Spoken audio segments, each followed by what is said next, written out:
ఆ వ్యక్తికి పదవి వస్తే నాకే పదవి వచ్చింది అనుకున్నారు. ఆ వ్యక్తికి ఆ పదవి వచ్చిందని తెలిసిన వెంటనే దాదాపుగా సోషల్ మీడియా మొత్తం ఆ వ్యక్తి గురించే రాసుకుంటూ వచ్చింది. ఆ వ్యక్తి దగ్గరే మనం ఉన్నాం. ఆ వ్యక్తి పేరే అద్దంకి దయాకర్, ఎమ్మెల్సీ అద్దంకి దయాకర్. త్వరలో దానికి సంబంధించినటువంటి ఆ యొక్క పత్రాన్ని కూడా తీసుకోబోతా ఉన్నారు. ప్రస్తుతానికైతే ఎమ్మెల్సీగా తన యొక్క నామినేషన్ పూర్తి చేసుకున్నారు. దాంతోపాటుగా స్క్రూటినీ కూడా పూర్తయిపోయింది. ఇక లాంఛనంగానే ఎమ్మెల్సీ కాబోతా ఉన్నటువంటి సందర్భాన్ని అయితే మనం చూస్తూ ఉన్నాం. దాదాపుగా ప్రపంచవ్యాప్తంగా ఉన్నటువంటి తెలంగాణ ఉద్యమకారులు, తెలుగు వచ్చినటువంటి వాళ్ళే కాదు, దాదాపు ఉద్యమాలను చూసినటువంటి వాళ్ళందరూ కూడా ఆ యొక్క వచ్చినటువంటి పదవిని నాకే వచ్చిందేమన్నటువంటి ఫీల్ అయితే అవుతున్నటువంటి సందర్భాన్ని చూస్తూ ఉన్నాం. మనతో పాటుగా అప్కమింగ్ ఎమ్మెల్సీ అద్దంకి దయాకర్ ఉన్నారు. అన్న నమస్తే. దాదాపుగా పాత వాళ్ళది 29వ తారీఖు 28వ తారీఖు వరకు ఉంది కాబట్టి మీరు అప్పటి వరకు అప్కమింగ్ ఎమ్మెల్సీగానే కొనసాగవచ్చు, అప్కమింగ్ ఎమ్మెల్సీగానే ఉండడానికి అవకాశం ఉంటుంది. ఏంటి అసలు ఎమ్మెల్సీగా మీకు అనౌన్స్మెంట్ అయిన తర్వాత అప్పటి నుంచి ఇప్పటి వరకు ఏమైనా ఖాళీగా ఉన్నారా, లేకపోతే కొనసాగుతూనే ఉంది ఇంకా మీ యొక్క ఈ యొక్క ఫోన్ల తాకిడి, తర్వాత కలవడాలు? మాకు ఇక్కడ కనబడుతూ ఉన్నారు 30-40 మంది. ఇక అంటే అది వచ్చిన కాంచేతి ఇంతవరకు ఇంకా కొంచెం రెస్ట్ లేదు. ఇప్పుడు మీరు వచ్చే ముందు కూడా ఎట్లా ఉందో మీరు చూసింది. అయితే అది ఒక అభిమానం అనుకోవచ్చు, ప్రేమ అనుకోవచ్చు. మీరు అన్నట్టుగా సగటు వ్యక్తి కూడా నాకే వచ్చినంత ఫీలింగ్ ఉభయ రాష్ట్రాల్లో, తెలుగు రాష్ట్రాల వాళ్ళు కూడా చాలామంది ఫోన్ చేసేటప్పుడు కాదు. అంటే ఏమంటాము, సేవకు ఒక గుర్తింపు వచ్చింది అన్నట్టుగా అందరు ఫీలింగ్ ఉండడం అనేది సంతోషం. చాలామంది ఎమ్మెల్సీలు అవుతారు, చాలామంది ఎంపీలు అవుతారు, మంత్రులు అవుతారు. వాళ్ళకు వచ్చేది ఒక తరహా అప్లాజ్. అయితే ఇప్పుడు యావత్ తెలంగాణ ఉద్యమకారులంతా కూడా ఇది మాకు వచ్చినది అన్నట్టుగా ఫీల్ అవుతున్న పరిస్థితి. రెండవది సామాజిక ఉద్యమాల్లో ఉన్న వాళ్ళు కానీ, లేకపోతే సగటు వ్యక్తి దయాకర్ సగటు వ్యక్తే కాబట్టి తనకు వచ్చిన ఫీలింగ్ రావడం అనేది నిజంగా సంతోషకరమైన పరిణామం. ఇది చాలా బాధ్యతతో కూడుకొని ఉంటుంది అనేది దీన్ని మనం గుర్తు చేసుకోవాలి. ఎందుకంటే ఇంతమంది ఇది మాది అని అనుకుంటారంటే దానికి ఏమాత్రం మనం భిన్నంగా వ్యవహరించినా మళ్ళీ అది మనకు వ్యక్తిగతంగా కూడా చాలా ఇబ్బందికరమైన పరిస్థితులు వస్తాయి. చాలా ఆలస్యమైంది. కాంగ్రెస్ పార్టీ ఎప్పుడో అద్దంకి దయాకర్కు కట్టబెట్టాల్సి ఉండేది ఏదో ఒక పదవి. ఒకసారి ఎమ్మెల్సీ చేతి దాకా వచ్చి దాదాపుగా మీరు నామినేషన్స్ కోసం అన్ని పత్రాలు రెడీ చేసుకున్న తర్వాత అది చేజారిపోయింది, ఇంకొకరి పేరును బయట పెట్టినటువంటి సందర్భం. ఇలాంటి సందర్భం నుంచి దాదాపు 15 నెలల తర్వాత అధికారంలోకి వచ్చిన తర్వాత 15 నెలలకు మీకు ఒక పదవి వచ్చినటువంటి సందర్భాన్ని చూస్తా ఉన్నాం. ఈ పదవి వచ్చినటువంటి క్షణంలో మీ కుటుంబీకులు కానివ్వండి, మీరు కానివ్వండి, ఎట్లా ఫీల్ అయ్యారు అసలు? ఒకటి సంతోషం ఉంటుంది, డెఫినెట్గా ఉంటుంది. ఎందుకంటే సుదీర్ఘకాలం తర్వాత ప్రజాప్రాతినిధ్యంకు అవకాశం రావడం, ప్రజల తరపున పోరాడడం అనేది మొదటి రోజు నుంచి ఉన్నది 20 సంవత్సరాల్లో. దానికి అధికారం తోడైతే మరింత వేగవంతమైన పరిష్కారాలకు మనం వైపు పయనించవచ్చు.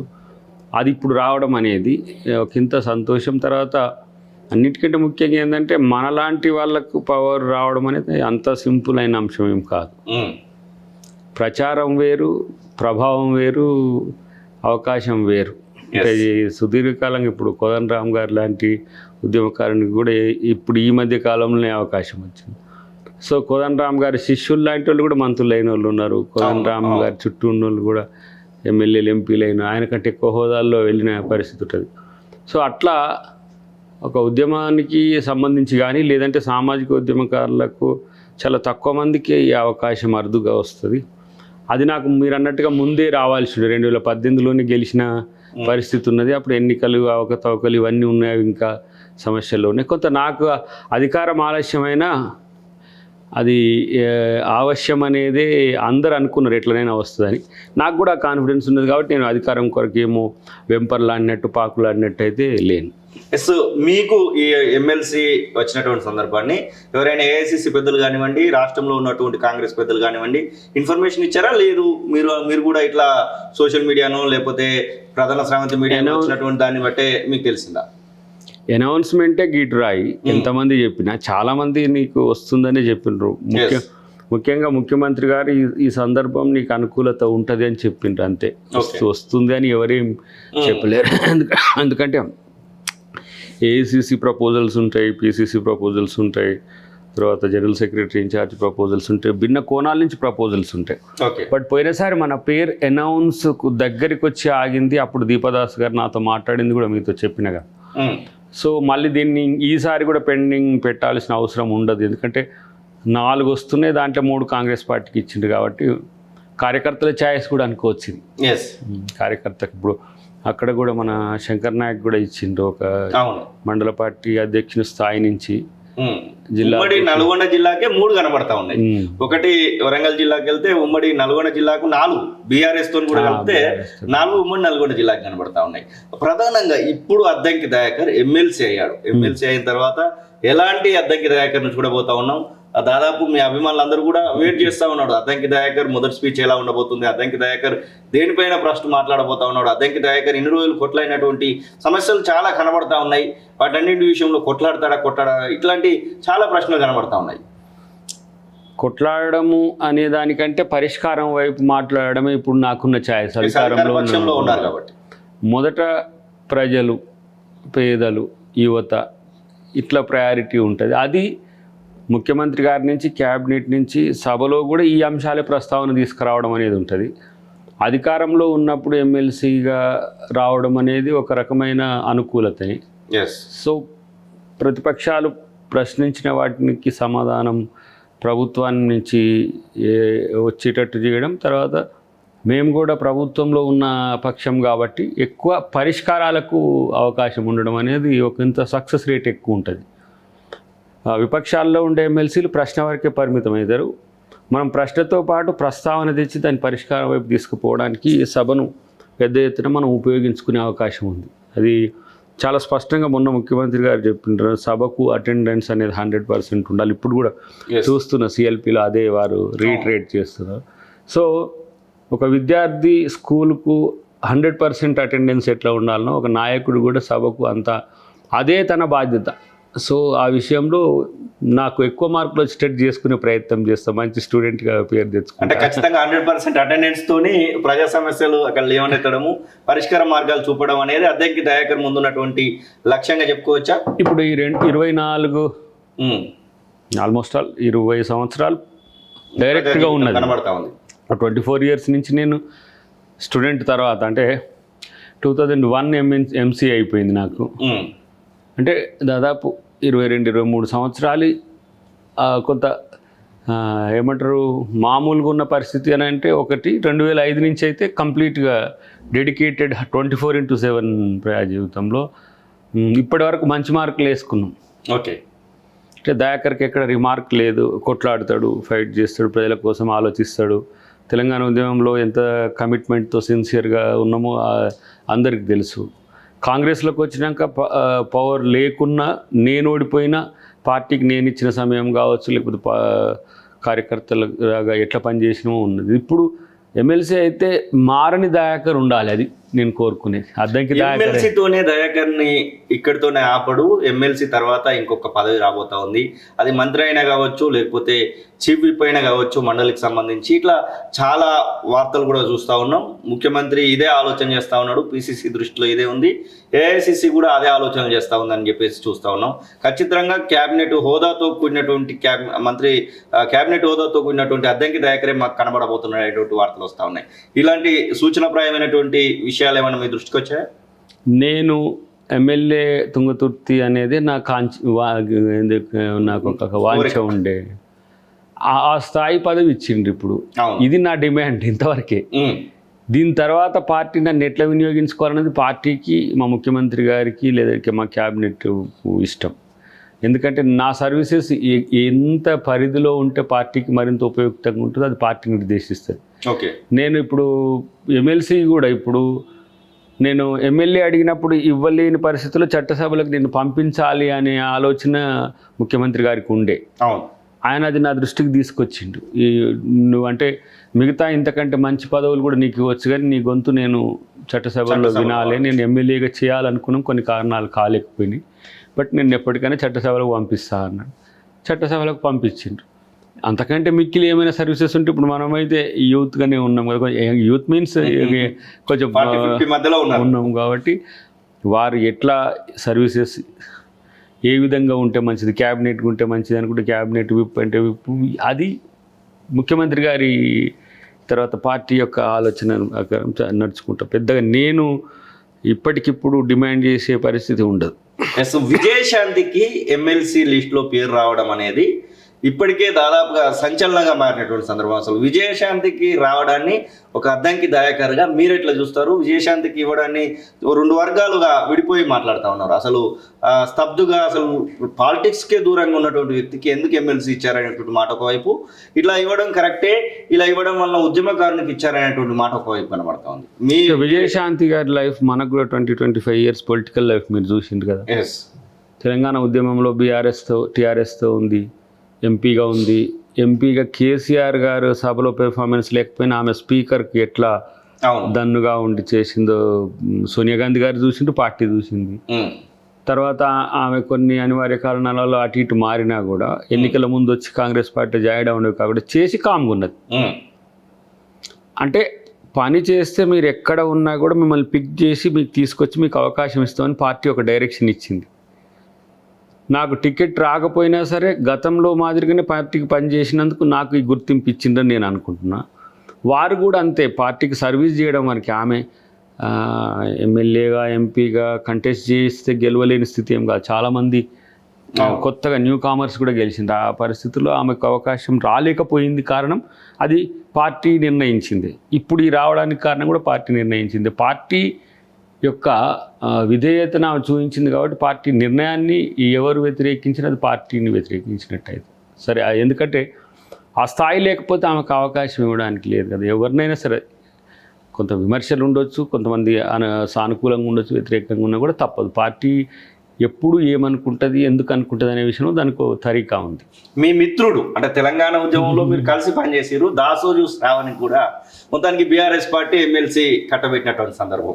ఒకవైపు విజయశాంతి, మరొక వైపు అద్దంకి దయాకర్, మరొక వైపు దాసోజు శ్రావణి, ముగ్గురు కూడా తెలంగాణ ఉద్యమంలో ముందు వరుసలో ఉన్నటువంటి వ్యక్తులే. ముగ్గురు ఇప్పుడు మండలిలో మీ యొక్క గొంతును వినిపించబోతా ఉన్నారు.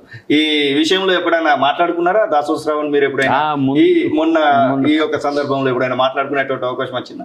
మొన్న అంటే కాకంటే ముందు ఒక టీవీ ఛానల్లో 10 టీవీలో చర్చ జరిగినప్పుడు ఆ నెమరేసుకున్నాం ఉద్యమకాల చరిత్రలంతా కూడా. సరే 1 hourలో మనం ఏం రికార్డ్ చేసుకోగలుగుతాం, కానీ అవకాశం తనకు కూడా ఇప్పుడు రావడం అనేది అందరు సంతోషంగా ఫీల్ అవుతారు. ఏంటంటే పార్టీలను చూస్తలేదు మా విషయంలో. ఇప్పుడు నాకు ఎమ్మెల్సీ అయితే బీజేపీ మిత్రులు, బీఆర్ఎస్ మిత్రులు వాళ్ళకు ఫీల్ అవుతుంది అంటే మా పార్టీకి వచ్చింది, మాకే వచ్చింది అనుకుంటున్నారు. ఒక మిత్రుడైతే ఏమంటారు, అన్న మీరు కాఫీకో టీకో మా ఇంటికి రావాలని అంటుండ. అన్న మీరు పార్టీ ఇట్లా అని అంటే ఇక పార్టీ అన్నట్టు వాళ్ళు హోదాలో ఉన్న వాళ్ళే. సో అట్లా మేము పార్టీ గీతల్ని చెరిపేసిన మేము అంటే మేము శ్రవణ్ గారు మేము కలిసి. బట్ పార్టీనే, విధానాలే, ప్రభుత్వమే, విపక్షం. వ్యక్తిగత అనుబంధాలకు పార్టీ ఏమంటాము విధానాలకు బట్టే ఏ దానికి ఆ గీత ఉంటుంది కాబట్టి చూద్దాం. అద్దంకి దయాకర్ పైన ఎలాంటి బాధ్యత ముఖ్యమంత్రి, పిసిసి, ఏఐసిసి పెట్టింది? దయాకర్ ఎలాంటి బాధ్యతను నిర్వర్తించాలనుకుంటున్నాడు?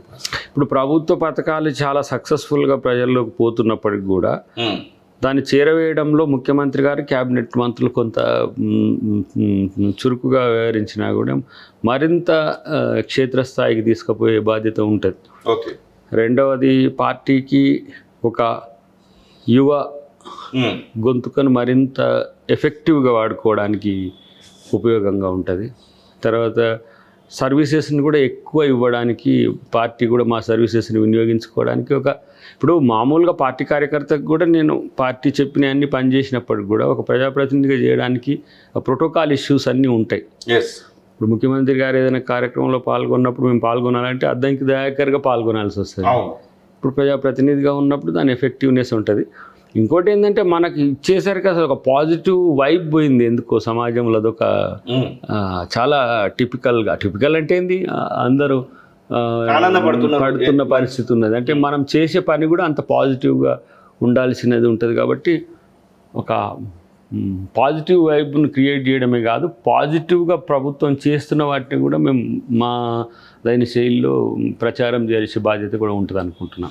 ఏఐసిసి ప్రకటించేటప్పుడు మీరు ఎక్కడున్నారు? ఢిల్లీలో ఉన్నారా, హైదరాబాద్లో ఉన్నారా, లేకపోతే నామినేషన్ కోసం ఆల్రెడీ ప్రిపరేషన్లో ఉన్నారా, ఏంటి?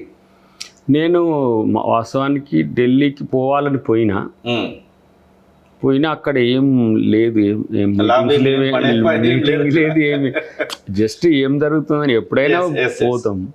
ఎప్పుడు అది ఆనవాయితీని. అవును.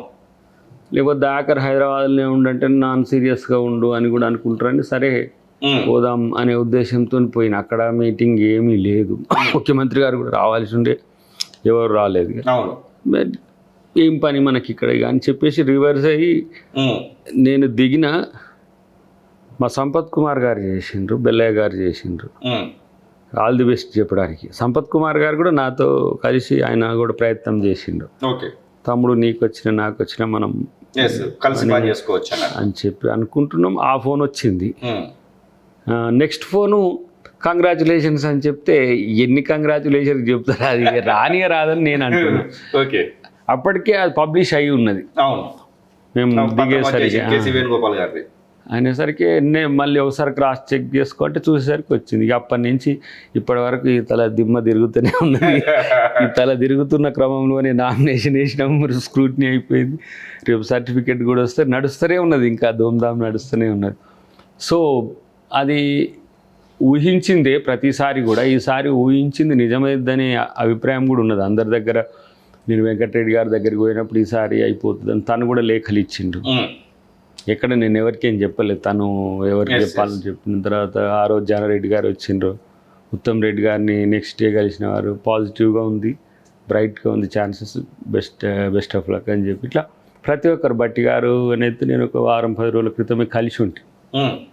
సో ఈసారి చట్టసభలో పోసే అవకాశం ఎక్కువ ఉంటుంది, మంచిగా అందరి దగ్గర కలిసి. ఇప్పుడు అందరితో అద్దంకి దయాకర్కి సఖ్యత ఉందనుకోవచ్చు. ఉత్తమ్ రెడ్డి అలాగే అందరితో, ముఖ్యమంత్రి అంటే ఓపెన్ గానే చెప్పిండు, ముఖ్యమంత్రి నా పనులన్నీ సగం చేసేది అద్దంకి అని చెప్పేసి ఓపెన్ గా ప్రకటించినటువంటి సందర్భాలు మనం చూసాం.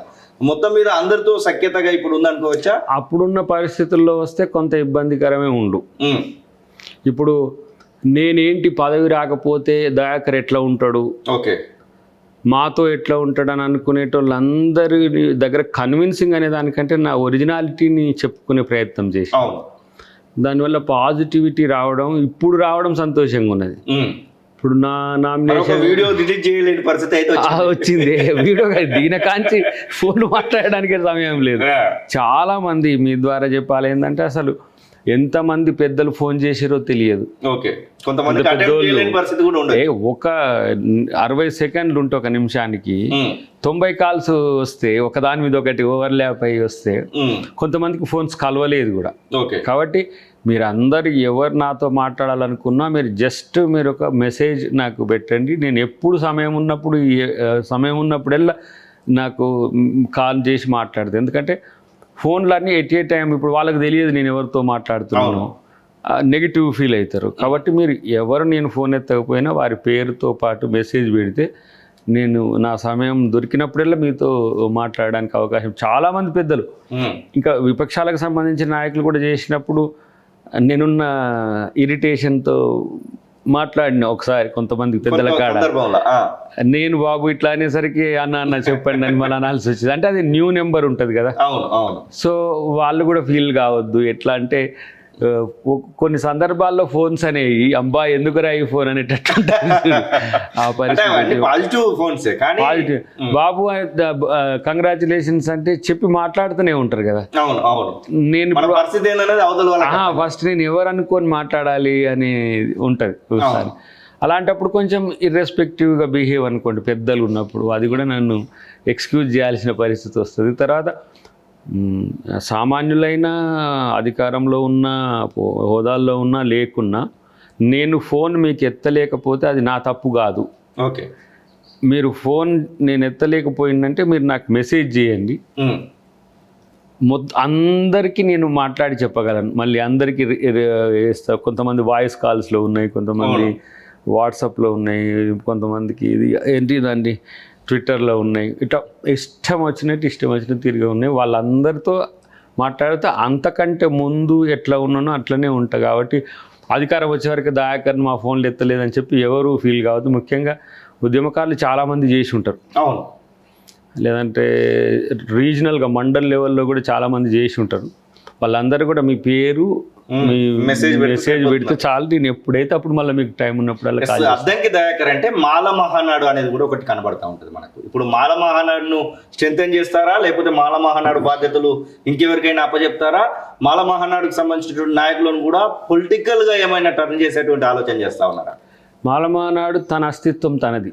ఓకే, నేను ఒక ఏమంటాం, ఇప్పుడు వర్గీకరణ అంశం కూడా తేలిపోయింది కాబట్టి నేను ఒక గైడ్గా, ఒక ప్యాటర్న్గా ఉంటా, అంతవరకు అధ్యక్షులాగా కొనసాగడానికి ప్యాటర్న్గా ఉంటా. అంటే జాతీయ అధ్యక్షుడిగా ఉన్నాను అనేది, ఇప్పుడు రాష్ట్రాలకు అధ్యక్షులు ఉంటారు, వాళ్ళు ఇప్పుడు ఇగో అంత ఆయన ఐడియాలజీలో పనిచేస్తారు. ఇక వర్గీకరణ అనే అంశం తేలిపోయింది. ఇక దాని మీద ఇంకా పరస్పర దాడులు, పరస్పర వ్యక్తిగతంగా మాట్లాడుకు ఇవన్నీ ఏమి ఉండవు. నేను 2023 డిసెంబర్ నుంచి, ఆల్మోస్ట్ 2013 డిసెంబర్ నుంచి నేను వర్గీకరణకు వ్యతిరేకంగా లేను, మాదిగలకు వ్యతిరేకంగా చేయలేదు. యూటీ అంటే యుద్ధ బేరి అని క్యాంపస్లో జరిగినప్పుడే చెప్పిన. మళ్ళీ 25వ సంవత్సరము మాదిగ దండోరు ఏర్పాటులో నేను పాల్గొన్నా, మాలమానాడు అధ్యక్షునిగా కూడా పాల్గొన్నా. ఈ సమస్యను పరిష్కరించండి అని చెప్పిన. కొనసాగడం ఒక కుట్ర, పరిష్కారం వస్తున్నది, ఉభయ రాష్ట్రాల్లో వస్తుంది. మీరు ఇట్లా మాట్లాడితే మాలల ద్రోహి అద్దంకి అనడానికి అవకాశం లేదంటారా? ఒకరోజు మాదిగలు కూడా తిట్టిండ్రు. అంటే ఇప్పుడు కొంచెం ఈ సమస్యను పరిష్కారానికి మాదిగల ఐక్యతకు పోరాడేటప్పుడు ఈ దెబ్బలు గద్దరన్నకు తగిలినాయి, కత్తి పద్మరావుకు జరిగినాయి, మల్లెపల్లి లక్ష్మికి జరిగినాయి. అసలు దీని పుట్టుకకు మూలమైన సత్యమూర్తి గారు, కేజీ సత్యమూర్తి గారు మాదిగ దండోరాకు ఊతం ఇచ్చింది. తనంత మాల అయినప్పుడు కూడా ఆయన ఎప్పుడు కూడా విప్లవకారునిగానే ఉన్నాడు. సో నేను సామాజిక మార్పులో భాగంగా వచ్చిన ఈ చైతన్యాన్ని మొదట తీవ్రంగా వ్యతిరేకించిన వాడిని. 2004 నుంచి ఆల్మోస్ట్ 9 వరకు కూడా సీరియస్గా వ్యతిరేకించిన వాడిని. కృష్ణమాదిగని గురించి చాలా వ్యక్తిగతంగా మాట్లాడిన రోజులున్నాయి. ఆ రోజు నాకు ఫోన్ చేసి తమ్ముడు ఏంట్రా ఇట్లా అని ఆయన ప్రశ్నించిన రోజులు కూడా ఉన్నాయి. 9 తర్వాత మూమెంట్లో, తెలంగాణ మూమెంట్లో కలిసి పనిచేసినాం. ఆ సానుకూలత కాస్త మాదిగల ఐక్యత కొరకు ప్రయత్నం చేసే దిశగా సాగింది. 2014 తర్వాత SC/ST అట్రాసిటీస్ చట్టం నిర్వీర్యం చేసేటప్పుడు కేంద్ర ప్రభుత్వం అప్పుడు నేను తను కలిసి నేనైతే 6-7 రాష్ట్రాల్లో ఉన్న, తను దాదాపు 12-13 రాష్ట్రాలు తిరిగిండి. అప్పుడు సౌత్ నుంచే ఎక్కువ మూమెంట్ చేసినాం. సో అట్లా మేము కలిసి పనిచేసే క్రమంలో ఆ సఖ్యత ఏర్పడ్డది. ఆ సఖ్యతను 2 వర్గాల సమైక్యం కొరకు వినియోగించాల్సిన బాధ్యత ఉంది నా మీద ఉంది ముఖ్యంగా. ఎందుకంటే బాబాసాహెబ్ అంబేద్కర్ శిష్యులు అని అనుకుంటూ, లేకపోతే ఆయన ఫాలోవర్స్ అనుకుంటూ ఘర్షణపూరిత వాతావరణం దళిత వర్గాల్లో రావడం అనేది వాంఛనీయం కాదు. సో నేను ఒక మోడర్న్ డెమోక్రాట్గా, లేదంటే ఒక ప్రజాస్వామికవాదిగా ఉన్నాను అని అంటే అన్ని వర్గాల యొక్క అభిప్రాయాలని మనం రాజకీయ నాయకునికి కూడా గౌరవించాలి. నా పార్టీ విచారధారలో కూడా వాళ్ళు అనుకూలంగా నిర్ణయం తీసుకున్నప్పుడు నేను వ్యతిరేకించలేను కదా. సరే, మాలమానాడుకు ఒకరోజు సీరియస్గా ఎవరు కూడా పివి రావు గారు ఉన్నప్పుడు, అటు తర్వాత మల్లెల వెంకట్రావు గారు, ఆ సందర్భంలో అప్పుడు ఉన్న పరిస్థితుల దృష్టి అప్పుడు వ్యతిరేకం చేయగలిగినాం. ఇప్పుడు వచ్చిన చైతన్య స్థాయిలో, లేకపోతే ఉన్న పరిస్థితిలో, లేకపోతే ఏమంటాము దాన్ని మనం ఇంకా అనుకోవడం వల్ల పరస్పర వైరుధ్యాలు పెరగడం తప్పితే గాయం మానే పరిస్థితి ఉండదు. ఇప్పుడు ఆ స్పర్ధలను, విభేదాలను మరిచి కలిసి పనిచేయడం ఎట్లా అనే దాని మీద నా కాన్సన్ట్రేషన్. గద్దరన్న శిష్యునిగా అద్దంకి దయాకర్కి చాలా పేరు ఉంటుంది. గద్దరన్న ఇప్పుడు మన మధ్యలో లేరు, మీరు ఇప్పుడు ఎమ్మెల్సీ అయ్యారు. ఒకవేళ గద్దరన్న ఉండుంటే గద్దరన్న ఎలా ఫీల్ అయ్యేవారంటే? గద్దరన్న ఉంటే ఎమ్మెల్యేనే అయిపోతుంది. ఇంకా నాకు రాకపోతే ఆయనకు రానట్టుగా ఫీల్ అయ్యి కూడా కొట్లాడేటోడు. సో నేను కొట్లాడలేక కాదు, కానీ నా వ్యక్తిగత ప్రతిష్టను పెంచుకోవడానికి పదవి కోసం మనం దిగజారాల్సిన అవసరం లేదు. దిగజారుడు కూడా కాదు, నేను బిహేవ్ చెయ్యలేను. అదే గద్దరన్న ఉంటే ఎట్లా ఉండు అని అంటే, నా తమ్మునికి అవకాశం రాలేదు అని చెప్పేసి అందరి దగ్గరికి పోయే పరిస్థితి ఉంటుండే. ఆయన ఉంటే, ఆయన లేకపోవడం వల్ల డిలే అయింది. ఆయన లేకపోవడం వల్ల డిలే అయింది తప్పితే అన్యాయం జరగలే. ఒక సంవత్సరం ఆగి ఉండొచ్చు గంతే. గద్దరన్న లేకపోయినా గద్దరన్న యొక్క మైండ్తో ఉన్న రేవంత్ అన్న ఉన్నాడు, ఉమ్. గద్దర్ అన్న ఐడియాలజీని ముందుకు తీసుకుపోయి బట్టి అన్న ఉన్నాడు. ఇప్పుడు బట్టి అన్న పాదయాత్రకు కూడా తను Yes. చాలా ముందు ముందునే ఉండి ఉన్నాడు, నడుస్తూ- ఖమ్మం మొత్తం. సో నాకు అందుకనే వాళ్ళిద్దరు ఉన్నందుకు కూడా నాకు పెద్ద ఏం టెన్షన్ ఏం లేదు, రాదు అనేది ఏం లేదు. రావడం అనేది కొంత డిలే అవుతుంది అనేది అనుకున్నాను నేను ముందే. అంటే సీరియస్ పర్సువేషన్లో నేను ఉండలేను కాబట్టి. ఓకే. దయాకర్ ఏంది తన పదవి కొరకు చాలా ఆదుర్దా పడుతున్నాడు, ఆతృత పడుతున్నాడు అనే కాకంటే దయాకర్ పదవి ఎప్పుడు వచ్చినా ఏం లేదు అనే సంకేతం మా పెద్దలకు పోవడం వల్ల వాళ్ళు సానుకూలంగా సావధానంగా సరైన సమయంలో సరైన నిర్ణయం తీసుకునే విధంగా నేను అవకాశం కల్పించిన. ఓకే. ప్రెషర్ పెడితే వేరే తీరుగు ఉండేది. నేను ముఖ్యమంత్రి గారిని అయినాక కలిసి నన్ను తను పిలిచింది. నేను ఎప్పుడు పదవి రానప్పుడు కూడా అంతకంటే ముందు కూడా పదవి నాకు రానప్పుడు తను ముఖ్యమంత్రి అయిన తర్వాత కూడా ఒకసారి తనే పిలిపించిండు. రానందుకు ఫీల్ కావద్దు దయాకర్, సందర్భాలు అట్లా వచ్చినాయి, కొంత నీకు తెలుసు అన్నప్పుడు నేను చెప్పిన మీరు ముఖ్యమంత్రి అయినరు సంతోషం, కాంగ్రెస్ అధికారంలోకి వచ్చింది సంతోషం, నాకు పదవి ఇవ్వడం అనేది మీకు చిన్న పని. ఓకే. మంచి సమయం తీసుకొని ఇవ్వండి, నేను ఫ్రీగా ఉంటా, నేనేమి మిమ్మల్ని ప్రెషర్ పెట్టాను. అంటే ఇప్పుడు ఎట్లా ఉంటుంది అంటే కొన్ని క్యాస్ట్ ఈక్వేషన్స్, ముఖ్యమంత్రిగా ఎన్నో కంపల్షన్స్ ఉంటాయి. నేను వేం నరేందర్ రెడ్డి గారిని చూస్తున్నా కదా, తను సలహాదారుగా ఉన్నప్పుడు కూడా నేను పోతున్నా కదా ఎప్పుడు, ఆ ప్రెషర్ తట్టుకునే స్థితిలో నాయకుడు లేడు అసలు. ఇప్పుడు నేను పోతే మళ్ళీ నేను గుర్తుపట్టడం నువ్వు కలిసినప్పుడు మాత్రమే ఉండే అవకాశం. ముఖ్యమంత్రి గారి సలహాదారుడే ఇట్లా ఉంటే ముఖ్యమంత్రి గారు ఎట్లా ఉంటారో ఊహించగలను. మా మంత్రులను చూసినా కదా, వాళ్ళు కూడా చాలా వాళ్ళ పనులు కూడా ఆలోచించుకునే పని ఉంది. సో కానీ దయాకర్ ప్రస్తావన వచ్చినప్పుడే చేస్తారు. నేను వారితో చెప్పినా కూడా అవకాశం మీరు సందర్భాన్ని బట్టి ఇవ్వండి, నా సర్వీసెస్ నా బలాలు తెలుసు, నా బలహీనతలు తెలుసు, నేను ఎప్పుడు ఎక్కడ ఎట్లా ఉపయోగపడుతున్నా అట్లా ఉపయోగించుకోండి అని చెప్పిన నేను. ఏఐసిసి పెద్దల దగ్గరికి ఏమైనా పోయేటువంటి ప్రయత్నం చేస్తున్నాడా, ఢిల్లీకి కృతజ్ఞతలు చెప్పడానికో లేకపోతే ధన్యవాదాలు? రేపు ప్రయత్నం ఏమైనా జరుగుతా ఉందా? రేపు సర్టిఫికేషన్ అయిన తర్వాత ముఖ్యమంత్రి గారిని కలిసి, బట్టి గారిని, తర్వాత మిగతా మా జిల్లా పెద్దలందరినీ కలిసిన తర్వాత ఆలోచిస్తాయి. ఎందుకంటే ఏఐసిసి పెద్దలకు కూడా తెలిసింది కాబట్టి వాళ్ళు కొంత సంతోషపడతారు, దయాకర్ కూడా వచ్చిందని. ఇప్పుడు రాజు గారు లాంటి వాళ్ళు, ఇప్పుడు మన రాష్ట్రంతో ఇంతకు ముందు సంబంధాలు ఉన్న పెద్దలు కూడా ఉన్నారు. వాళ్ళందరినీ ఒకసారి కలిసి, వీలైతే కలిసి, మేడం గాంధీని అయితే కలవాలి నేను, ఎందుకంటే ఆమె నాకు 2 సార్లు అవకాశం ఇచ్చింది. తర్వాత రేవంత్ రెడ్డి గారు Telangana Pradesh Congress committee working president అయిన తర్వాత కంటే కూడా ప్రెసిడెంట్ అయిన తర్వాత నాకు ఏఐసిసితో పెద్దగా నేను ఎవరితో సంప్రదింపుల్లో లేను. ఎందుకంటే ఇప్పుడు మా నాయకుడు నాతో ఉన్నప్పుడు నా విషయాలు తను చేరవేయగలడు నాకు పెద్దగా. కానీ అంతకంటే ముందు నాకు రాహుల్ గాంధీ గారు 2018లో టికెట్ ఇచ్చేటప్పుడు కూడా చాలా సెన్సిటివ్గా ఇంటర్వ్యూ చేసి ఇచ్చిండు, మంచిగా పని చేయమని. ఇప్పుడు మీరన్న దాసు శ్రవణ్ గారు, మేము రాహుల్ గాంధీ గారిని అప్పుడప్పుడు కలుస్తుంటుంది. కలిసినప్పుడు ఈ సామాజిక అంశాలు, రాజకీయ అంశాలు ప్రస్తావన 5-10 నిమిషాలు అట్లా చర్చ చేస్తుంటాం. మొన్న వచ్చినప్పుడు కూడా నేను చాలా డేర్ చేసి మెదక్లో దామన మీటింగ్లో ట్రాన్స్లేషన్ కూడా చేసిన. ఆ సందర్భం కూడా కేసీ గారికి ఇట్లా భుజం తట్టి వెరీ గుడ్, ఇంత పేషెన్స్తో ఉన్నామని రాహుల్ గాంధీ గారు కూడా చూసి నవ్విండి నన్ను చూసి. ఓకే అయితే దయాకర్కు చేయలేదా అని, వీలైతే వాళ్ళు కలిస్తే ఓకే ఇచ్చి నాకు అవకాశం ఇచ్చినందుకు కృతజ్ఞతలు, గింతే. మీనాక్షి నటరాజన్ గురించి మాట్లాడుకోవాలి. మీనాక్షి నటరాజన్ వచ్చిన తర్వాతనే చాలా మార్పులు జరుగుతూ ఉన్నాయి. ఆ మార్పులలో భాగంగానే పనిచేసినటువంటి వాళ్ళకు టికెట్ అనేటువంటి ఉద్దేశంలో భాగంగానే అటు శంకర్ నాయక్ అయినా కానివ్వండి, ఇటు అద్దంకి దయాకర్ అయినా కానివ్వండి వచ్చింది అనేటువంటి మాటకు ఎంతవరకు నిజమంటారు? నేను అంటే వారితో కలిసిన, వారితో పరిచయం ఉంది నాకు. వారు అందరి మీద ఒక అంచనా ఉంది వారికి. ఎందుకంటే భూదాన్ పాదయాత్ర అప్పుడు నేను 1-2 ప్రాంతాల్లో కలిసే ప్రయత్నం చేసిన.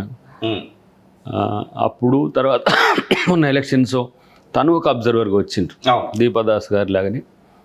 ఆమె కూల్గా ఉండి వాచ్ చేస్తుంటుంది వ్యక్తుల మీద. ప్రదర్శనపూర్వకంగా ఉండదు ఆమె హంగు ఆర్భాటాలు అలాంటివి ఏం కనబడవు. హూ ఈజ్ హూ అనే దాని విషయంలో ఆమె నీ నుంచి కాకుండా నీ పరిచయస్తులతో తెలుసుకుంటుంది, లేదంటే సమాజంలో ఉండే క్రెడిబుల్ పర్సనాలిటీస్తో తెలుసుకుంటుంది. మేము పోయి మా గురించి మేమేమి ఒక పెద్ద లంబాచోడి ఇంత పెద్ద ప్రెజెంటేషన్ ఇచ్చి మనది చెప్పాలంటే 20 సంవత్సరాల చరిత్ర రాయాలంటే ఒక 20 పేజీలు వస్తుంది. మనల్ని చూడగానే ఇది బిల్డప్ బ్రహ్మానందం అనుకుంటారు.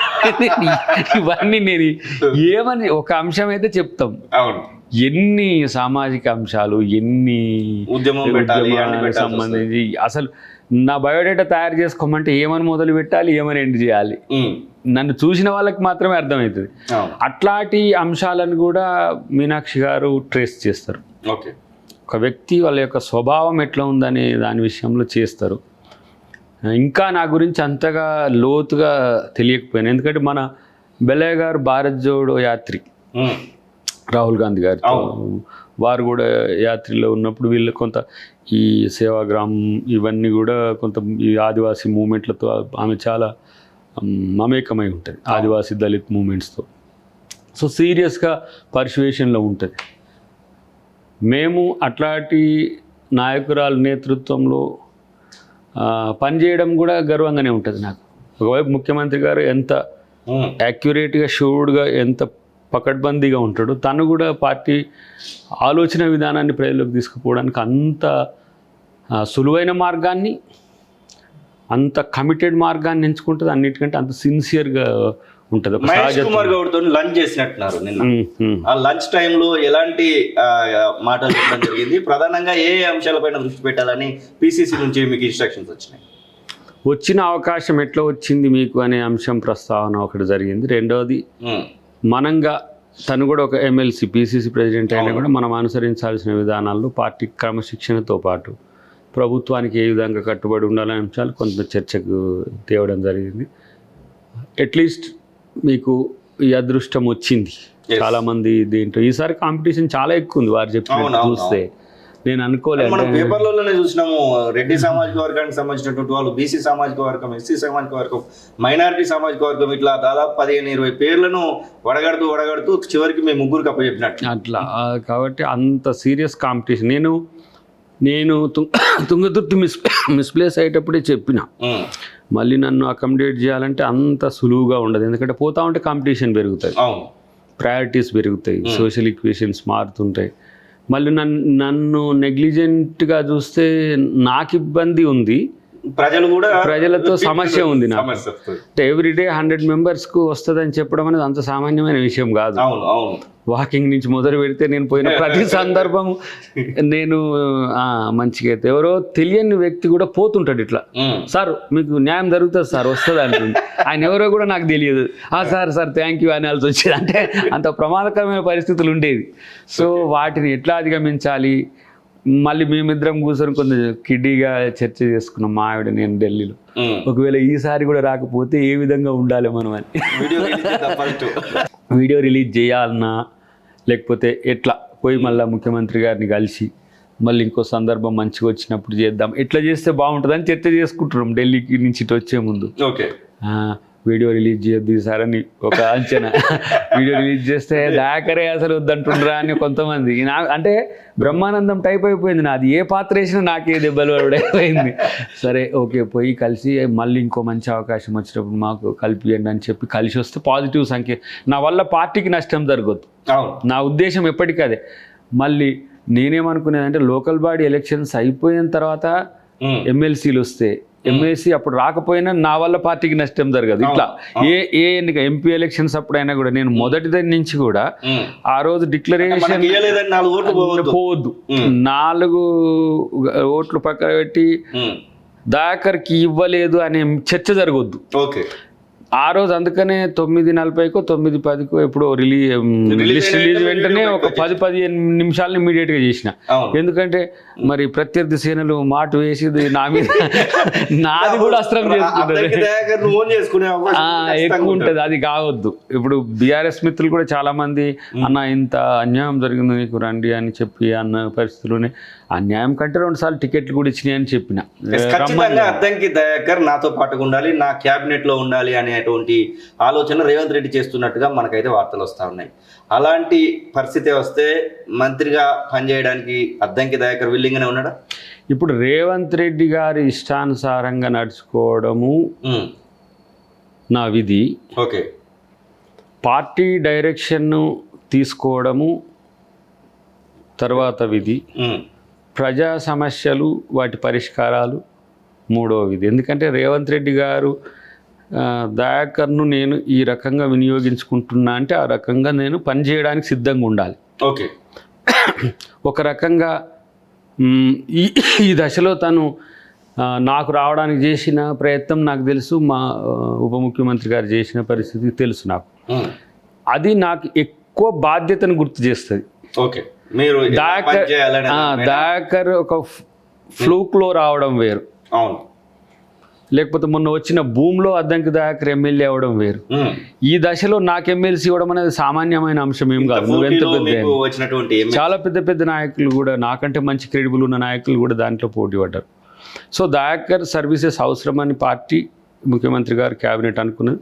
రేపు ఏ నిర్ణయం వాళ్ళు తీసుకున్నా మళ్ళీ సేమ్ డైలాగ్, వారి నిర్ణయాన్ని శిరోధార్యం వహించడం మాత్రమే అద్దంకి దయాకర్ చేయగలడు. ఒకటి సగటు సామాన్య కార్యకర్తకు అధికారం ఇచ్చిండ్రు. దయాకర్ మీలాంటి వాళ్ళకు లేకపోతే మిగతా నేను తెలిసిన వ్యక్తులకి ఒక మెచ్యూర్డ్ లీడరో, లేకపోతే పబ్లిక్లో ఉన్న లీడరో, లేకపోతే తెలంగాణ ఉద్యమంలో ఉన్న లీడరో, పార్టీ దృష్టిలో దయాకర్ స్ట్రేచర్ ఏందనేది నాకు తెలుసు. కాంగ్రెస్ పార్టీలో చాలా ఉద్దండమైన నాయకులు ఉంటారు, దానికి తోడు కమ్యూనిటీ ఈక్వేషన్స్ కూడా ఉంటాయి, దానికి తోడు ఇంకోటి ఏంటంటే సందర్భం కూడా కలిసి రావాలి. ఇట్లాంటి సందర్భంలో దయాకర్ను ఎంత పెద్ద ఎత్తున గౌరవించింది పార్టీ అని చెప్పడానికి మాటలు ఉండవు. ఈ పరిస్థితుల్లో దయాకర్ను చేయడం, రేపు చేయొచ్చు, ఎల్లుండి కూడా చేయొచ్చు. ఈ సందర్భం ప్రత్యేకంగా ఎందుకు తెచ్చిండు దయాకర్ను, ఏ పార్టీ ఎట్లా నా సేవలు వినియోగించుకుంటారని పార్టీకి, పార్టీ పెద్దలకు మాత్రమే నేను పని చేయగలుగుతా. వాళ్ళు ఏ నిర్ణయం తీసుకున్నా, ఇదా ఇంకోట మీరు చాలామంది ఇప్పుడు నేను మాట్లాడకపోతే మంత్రి వద్దట అని రాస్తుండే, ఒక మాట్లాడుతుంటే మంత్రి కావాలని అంటారు. ఇప్పుడు నేను ఎట్లా మాట్లాడాలో నాకు తెలుస్తలేదు. ఎమ్మెల్సీ నేను సంతృప్తిగా ఉన్నా. ఓకే, ఎందుకంటే I'm the first step up అయింది. స్టెప్ అప్తో పాటు టేక్ ఆఫ్ అయింది పొలిటికల్ లైఫ్. 10 years పొలిటికల్ లైఫ్లో మంత్రులకు, ఎమ్మెల్యేలకు, ఎంపీలకు లేని అంత గౌరవం ఉంది నాకు సమాజంలో. ఇంకా మొన్న వదిలిపెట్టిన కాంచి త్యాగరాజును కూడా అయినా 14 నెలల త్యాగరాజు. నేను చెప్తూనే ఉన్నా, నాకు ప్రత్యామ్నాయం వస్తుంది. ఎమ్మెల్యే వదిలేస్తే ఇంకోటి ఇస్తారు, ఇది త్యాగం కాదు, ఇది ప్రత్యామ్నాయంగా ఇంకో వేదికకు మారడమే, ఎమ్మెల్యే నుంచి ఎమ్మెల్సీ అయినా. మీ అభిమానులకు అద్దంకి దయాకర్ గా, కాంగ్రెస్ పార్టీ కార్యకర్తలకు, తెలంగాణ ఉద్యమకారులకు ఈ ఎమ్మెల్సీ వచ్చినటువంటి నేపథ్యంలో మీరు ఇచ్చేటువంటి సందేశం? 20 సంవత్సరాల నుంచి నన్ను అభిమానిస్తూ అనుసరిస్తున్న వాళ్ళ యొక్క ఆకాంక్షలను ఫుల్ఫిల్ చేయాలి. నా బాధ్యత ఏంటంటే తెలంగాణ ఉద్యమంలో కానీ, సామాజిక ఉద్యమంలో కానీ ఎవరైతే బాధితులు ఉన్నారో వాళ్ళకు నా వంతు కృషిగా వాళ్ళకి మేలు చేసి చేయాలి. మూడవది, అతి ముఖ్యమైనది, నాయకునిగా నేను ఫెయిల్ కావద్దు. ఓకే, నమ్ముకున్నటువంటి వాళ్ళకు ఖచ్చితంగా న్యాయం చేసే విధంగా. ఎందుకంటే కార్యకర్త నుంచి నన్ను ఒక నాయకత్వపు స్థాయికి పార్టీ తెచ్చింది ఇప్పుడు పొలిటికల్ సిస్టంలో. అవును, అదర్వైజ్ ఇప్పుడు మాలమానాడు అధ్యక్షుడు పార్టీ లైన్లో స్ట్రీమ్ లైన్ పొద్దుగాల జయరాధన్ వచ్చిండు, చాలా భావోద్వేగంతో ఉన్నాడు. ఈ వర్గాల్లో ఇట్లా అవకాశం రావడం అనేది నేనే ఆలోచించాను. అంటే ఏంటి ఎమ్మెల్సీ రావడం అనేది, అంటే ఆపర్చునిటీ. దీన్ని చాలామంది వెనుకటికి సేవకులు ఎట్లా వినియోగించారో ఆ సర్వీసెస్ని అట్లా వినియోగించాలి అని చెప్పి ఇది చూసి సంతోషపడ్డాడు. మీరు నువ్వు రేవంత్ రెడ్డి గారి ఫోటోని కూడా పెట్టాలి కదా అని అంటే, రేవంత్ రెడ్డి అన్న పాపులిస్టిక్ ఐడియాలజీని బొమ్మలు పెట్టేదాన్ని ఒప్పుకోడు. ఇదేమో ఎవరో తెచ్చి మన జగిత్యాల పెట్టేసి పోతారు. ఇగో ఈ మనోడు పిల్లగాడు తెచ్చి పెడతాడు. మొన్న సావిత్రిబాయి పూలే జియో వచ్చినందుకు అది తెచ్చిండ్రు. ఇది వస్త్రం ఏదో మన న్యూ టెక్నాలజీతో నిర్మల్ నుంచి తెచ్చి పెట్టిండ్రు. ఇవన్నీ కూడా మన అభిమానులు తెచ్చి ఆడ పెట్టేస్తారు. ఇక నేను అసలు అవి అసలు రేవంత్ అన్న నేను ఉండేది, బట్టను నేను ఉండేది, ఇప్పుడు మా వాళ్ళు వెంకరెడ్డి గారు ఇట్లా ఉండేవి పెట్టాల్సి ఉండే. నేనేమో నేను అవన్నీ చేయను. మరి ఫ్యూచర్ లో ఏమైనా మారొచ్చు. గద్దరన్న కూడా అన్నాడు, అరే ఎవరు ఫోటోలు ఆయన నేను ఇంటికి వచ్చిన తర్వాత వచ్చిండు, అరే దీన్ని ఫోటోలు చేయకరా, లైబ్రరీని చేయరా, దీన్ని ఇంటిని జర స్పేస్ ఉంది కదరా ఇంత పెద్దగా అని అన్నాడు. పాపం మళ్ళీ వచ్చినాక నాటుకోడు కాయంగి మావిడతో అన్నాడు, వస్తా ఇక్కడ ఉండాలి మంచిగా చేయాలని. సరే తర్వాత రాలేకపోయిండు. ఆయన లేకపోవడం కూడా ఒకంత బాధే, కానీ తప్పదు. ఆయన ఆశయాలను ముందుకు తీసుకుపోవడం, ఆయన ఆశయాలు బాబాసాహెబ్ పూలే ఆశయాలు సేమ్ ఉంటాయి. సో నాకు టూ మెనీ అబ్లిగేషన్స్ ఉన్నాయి. పార్టీ పెద్దల్ని సంతృప్తిపరచాలి, నేను నా పనితనంతో దయాకర్కి ఎమ్మెల్సీ ఇచ్చినందుకు ఎస్ మంచి జరిగింది అనిపించుకోవాలి, నైస్ రా బాబు అని. ఇటు సామాజిక ఉద్యమకారులకు అబ్బా దయాకర్ ఎమ్మెల్సీ అయినాక మమ్మల్ని పట్టించుకోలేనుకుంటూ ఉండాలి. ఇప్పుడు మన కార్యకర్తలు పిల్లలు వచ్చిండ్రు, వాళ్ళు సుదీర్ఘకాలంగా నా కొరకు పోరాడు కాదు, వాళ్ళు సమాజం కొరకు కూడా పోరాడుతూ ఉంటారు. వాళ్ళను సంతృప్తిపరచాలి. అన్నిటికంటే ఎక్కువ సమాజాన్ని సంతృప్తిపరచాల్సిన బాధ్యత ఒక కొత్త పద్ధతిలో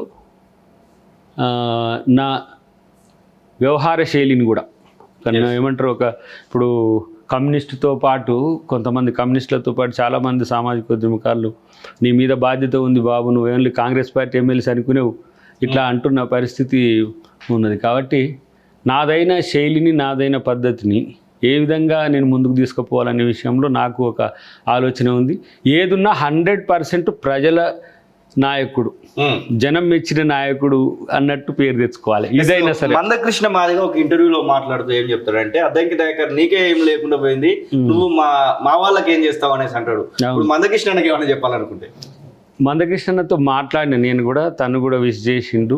మేబీ రేపు ఎల్లుండి రావచ్చు, వస్తాడు తను కూడా. నేనే వస్తా అని చెప్పిన, లేదురా చిన్న నేనే ఇంటికి వచ్చిపోతా, ఎందుకంటే మా అమ్మ కూడా వచ్చింది కాబట్టి ఆయనకి కొంచెం మా అమ్మ కనెక్షన్ కూడా ఉంటుంది కొంచెం. ఇక వస్తాడు రేపు ఎల్లుండో వస్తాడు, లేకపోతే నేనే తనని పోయి కలుస్తాను. మా మధ్యన సోదరభావంతో ఉన్నాం. వర్గీకరణ సందర్భంలో చాలా అగ్రెసివ్గా ఉన్న పరిస్థితులు కూడా ఉండే అప్పుడు. కానీ అప్పుడు కూడా ఏంది భావ వైరుధ్యం తప్పితే వ్యక్తిగత వైరుధ్యం లేదు. తర్వాత అన్నిటికంటే ముఖ్యంగా ఏంటంటే నన్ను ఆత్మీయునిగా చూస్తాడు. ఎప్పుడైనా కూడా కలుస్తాం మేము, సందర్భాలు వచ్చినప్పుడు కూడా. రేపు కూడా తను వస్తా అన్నాడు, అది ఆయన గొప్పతనం అంతే. ఈ శుభ సందర్భంలో ఎమ్మెల్సీ అయ్యారు, ఒక సినిమా తీసిరు మీరు, ఇండియా ఫైల్స్ అనుకుంటే సినిమా పేరు. ఆ సినిమా దాదాపుగా సెట్స్ లోకి వచ్చింది, అంతా అయిపోయింది, పోస్ట్ ప్రొడక్షన్ అయిపోయింది, ఇంకా రిలీజ్ అని చెప్పేసి కూడా అన్నారు. 4-5 పాటలు దుమ్ము రేపినాయి. అలా గదరణ పాడినటువంటి పాట ఇప్పటికి కూడా అది ట్రెండింగ్ లోనే కనబడతా ఉంటుంది. బానిసలారా రెండ్లు అంటూ పాడినటువంటి పాట. అసలు ఆ సినిమా రిలీజ్ అవుతుందా అవ్వదా? ప్రేక్షకులకు వెండి తెర పైన అద్దంకి దయాకర్ ఏమన్నా కనబడబోతా ఉన్నారా? దాని యొక్క రీల్లో మార్చిరా అద్దంకి దయాకర్ ఎమ్మెల్సీ అని? ఇప్పుడు 25 ఏప్రిల్ మే అది రియలైజ్ అయ్యేది వస్తుంది. దాని టైం కూడా అప్పుడే, అన్ని డబ్బింగ్స్ అన్నీ అయిపోయిన, సినిమా అంతా కూడా అయిపోయింది. నేనే నిర్మాత గారికి సమయమే లేదని నా మీద అలుగుతాడు ఆయన ఎప్పుడు. డైరెక్టర్ కూడా వారే బొమ్మకు మురళి గారు. మేబీ ఇప్పుడు ఈ మార్చికి ఇది అయిపోతుంది కాబట్టి April 14th are April 15th 16th అట్లా, ఎందుకంటే 14th అంతా బిజీ ఉంటుంది. అంబేద్కర్ 5 జగజీవన్ రామ్ గారి జయంతి, 11 పూలే గారి జయంతి, అదంతా మహనీయుల మాసం. కానీ ఆ కథకు ఒక సందర్భానికి కూడా లింక్ ఉన్నది. అది కూడా ఇన్వోక్ కావాలి, అది కూడా తొందరలోనే ఉంటుంది. కాబట్టి ఇవి అన్ని కలిసే టైంకి వస్తుంది. ఇప్పుడు ఏంది, అన్నం అంతా వండి ఉన్నది, వడ్డించడం అనేది తర్వాయి ఉన్నది, అది ఎప్పుడైనా రిలీజ్ చేయవచ్చు. సో అది కూడా ఒక సామాజిక మార్పు కోసం ఎండాకాలంలోనే ఉంటుంది అంటారు. లాస్ట్కి మ్యాక్సిమం అదే టైం, ఆల్మోస్ట్ ఆల్ ఆగస్ట్ 15లోగా, ఏప్రిల్ 14th నుంచి ఆగస్ట్ 15లోగా, జూన్ 2 కూడా కావచ్చు. దానికి కమర్షియల్ మూవీ కాదు అది. ఇప్పుడు ఇది రిలీజ్ చేసుకొని డబ్బులు రావాలనే మూవీ కాదు. మురళి గారు కూడా దాన్ని సమాజం కొరకు తీసిన మూవీని. సో ఆ సందర్భానికి రావడం వల్లనే ఆ సినిమాకు, ఆ కథకు సంబంధించి వస్తుంది. సో ఆ స్టిపులేటెడ్ టైం 2025. ఓకే అన్న, చివరగా అద్దంకి దయాకర్ పైన ఉద్యమకారులు చాలా ఆశలు పెట్టుకొని ఉండొచ్చు. ఎందుకంటే మేనిఫెస్టో కాంగ్రెస్ పార్టీ మొన్న ఇచ్చినటువంటి ఎలక్షన్ మేనిఫెస్టోలో చాలా హామీలు ఇచ్చింది, ముఖ్యంగా ఉద్యమకారులకు సంబంధించి భూములు ఇస్తామన్నారు, తర్వాత కేసులు ఎత్తివేస్తామన్నారు, ఆ తర్వాత చాలా విషయాలపైన మాట్లాడడం జరిగింది. ఆ విషయాలను ఏమైనా ప్రస్తావించబోతా ఉన్నారా? ఉద్యమకారులకు న్యాయం చేసే విధంగా, అలాగే అమరవీరుల కుటుంబాలకు న్యాయం చేసే విధంగా ఆలోచన ఏమైనా చేయబోతా ఉన్నారా? ఇప్పుడు కోదండరామ్ గారు ఒక రిప్రజెంటేటివ్గా ఉన్నారు జనసమితి నుంచి. నేను ఇప్పుడు వస్తున్నాడు, రామ్లక్క ఉన్నది ఇప్పుడు, అంటే విజయశాంతి గారు. ముఖ్యమంత్రి గారికి ఒక ఐడియా ఉంది, 9 మంది ఉద్యమకారులను, సాహితీవేత్తలను, తెలంగాణ ఐడియాలజీ వాళ్ళను జయరాధన్ అదే అన్నాడు, మమ్మల్ని కోటీశ్వరులను చేసింది ఎగ్దామని. ఉద్యమకారులను కోటీశ్వరులు మీన్స్ అది గౌరవించుకోవడం. ఇప్పుడు జయశంకర్ సార్ ఉన్నాడు, జాదవ్ గారు ఉన్నారు, ఇంకా తన మైండ్లో ఒక ఐడియా ఉంది. కొండా లక్ష్మణ్ బాబు చాలా మంది ఎట్లా వాళ్ళను ఎస్టాబ్లిష్ చేయాలనేది ఒకటి. సగటు ఉద్యమకారుని క్షేత్రం నుంచి ఎట్లా కాపాడుకోవాలి. ఫర్ ఎగ్జాంపుల్ మండల స్థాయిలో ఉన్న జేఏసీల నాయకుల నుంచి మొదలు పెడితే ఒక ప్రత్యేకమైన కమిటీ వేయాలనే ఆలోచన వారికి ఉన్నది. ఆ కమిటీ వేసి దాంట్లో వచ్చిన వాళ్ళందరికీ అమరవీరులకు అమరవీరులకు కూడా ఇంకా కొంతమందికి దాదాపు ఒక 600-700 మందికి చేయాలి. ఈఎఫ్ఐఆర్ లేవని అదని ఇదని. మనం అప్పుడు మన ఎలక్ట్రిసిటీ రాగు కొంత సమాచారం సేకరించింది, అది టీడీఎఫ్ లిస్ట్ చేసిండు. వాటిని అన్నిటిని కూడా క్రోడీకరించి సందర్భాన్ని బట్టి ఇప్పుడు తెలంగాణ తల్లి విగ్రహాన్ని ఏర్పాటు చేయాలని వారి మైండ్లో ఉన్నప్పుడు ఏ టైంలో దాన్ని చేయాలనే దాని విషయంలో ఒక క్లారిటీ ఉన్నది. ఇప్పుడు అందశ్రీ గారి పాటను జాతికి అంకితం చేసే సందర్భం ఒకటి ఉన్నది. ఇట్లా ఒక్కొక్కటి తన మైండ్లో ఉన్నటిని క్యాబినెట్తో చర్చించి వాళ్ళందరినీ ఈ సందర్భాన్ని మనం చేద్దామని చెప్పి చేస్తున్నాం. అయితే ఆ కమిటీ వేస్తాడా, తను ఏమనుకుంటున్న విషయం ప్రకారం దాన్ని మామూలు చూడంగానే వారికి అది గుర్తొస్తుంది అంతే. అంటే మీరు చొరవ తీసుకోవడానికి ప్రయత్నాలు చేస్తారా? నేను చెప్పగలుగుతా అంతే, బాధ్యత పెద్దలు తీసుకుంటారు. నేను గుర్తు చేయడమే. ఇప్పుడు ఆ రోజు సావిత్రిబాయి పూలేది కూడా women's teachers day women's teachers చేస్తే మంచిది ప్రపోజల్ వచ్చింది. నేను సీతక్క గారు పోయి ప్రస్తావన తెచ్చినాం, ఆలోచించుకున్నాడు తను. ఓకే, ఇది మనము పెద్దమ్మకు మనం గౌరవం ఇచ్చినట్టుంటుంది. అది హిస్టరీ ఆయన సింపుల్ గట్ట చేసేసి రేపు వచ్చే జనవరి నుంచి అది ప్రభుత్వ కార్యక్రమం అవుతుంది.